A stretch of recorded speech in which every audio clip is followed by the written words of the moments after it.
I'm a person who is an avid Burger King shopper. I've shopped at Burger King most of my adult life. My family has always loved their food and enjoyed it. But of course, when you eat it in excess, there's a point when you sort of don't want anymore, and that's okay. But this morning, I'm waking up early in the morning. As God says, get up, little man, it's time to get moving, it's time to get going. And there is some Burger King employee walking at me trying to talk to me. This is a grossly overweight woman who has been known in the community to be pathological and someone of special needs. She is obviously between her 40s and 50s, but she has recently gotten employed at Burger King. She then came back at me after I left that area and walked right at me, trying to walk up and give me a chocolate muffin, as if she's in charge of my breakfast. And I had to get rough because with people like that, they don't listen and they don't learn.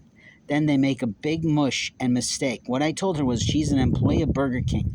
It is not her job to feed me things I'm allergic to. I also told her that I am not her friend. I'm a customer in that store, and she needs to go back to her job. She needs to wait for them to open, and she needs to do her job and focus on keeping money coming into her family to pay for her roof over her head, in other words, her apartment, and her food. She was unwilling to listen when she heard my roughness, and that's okay, but I demanded her to listen in full. I have the right to demand that she does not come near me again. She has come at me several times acting like we're friends. We're not friends. She is a provider of service. I'm a consumer of that service. Over the course of a good year or so, I have made some liaisons with that company, but we're still not friends. We have good relations. I do my best to honor those who have helped me along the way of struggle, but I am not participating in educating a child or an adult with special needs. That is not my forte, and God will not allow me.